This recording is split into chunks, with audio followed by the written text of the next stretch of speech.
Hi, I'm Tim Alpong, CEO of Vario, a live event productions company based in San Diego and producing meetings and events throughout the world. I recently had the opportunity to sit down with Michael Dominguez, President and CEO of ALHI, Associated Luxury Hotels International. We spoke on some pretty interesting topics. Take a listen.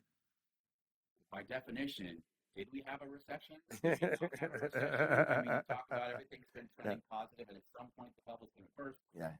Uncertainty, did we have a recession? Did we not?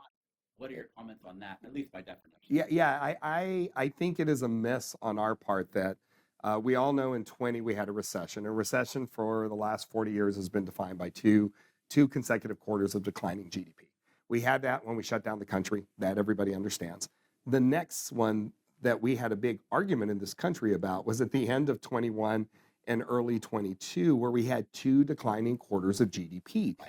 By definition, that was a recession. And the reason I think it's important, politically, nobody wanted to admit that we were having a recession.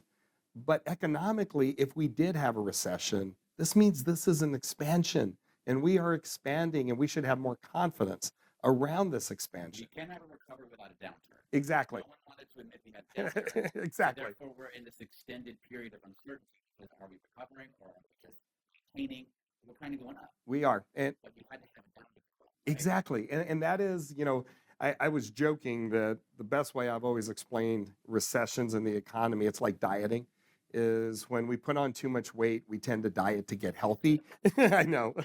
Yeah, especially around the holidays, right? That'll be it. But, you tend to diet a little bit to make sure we're healthier.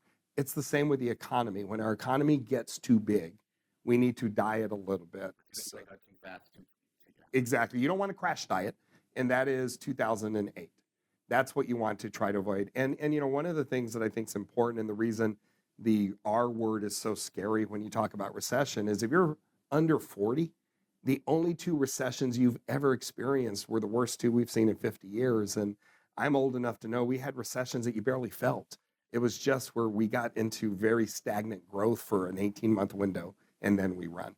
And if there's any point of optimism I can give to everyone, the difference between a bull market and a bear market, are we growing or are we shrinking on the market side of it?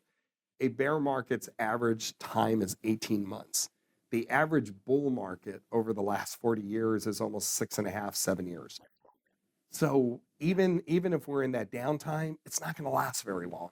And historically, it's telling us it's not going to last very long.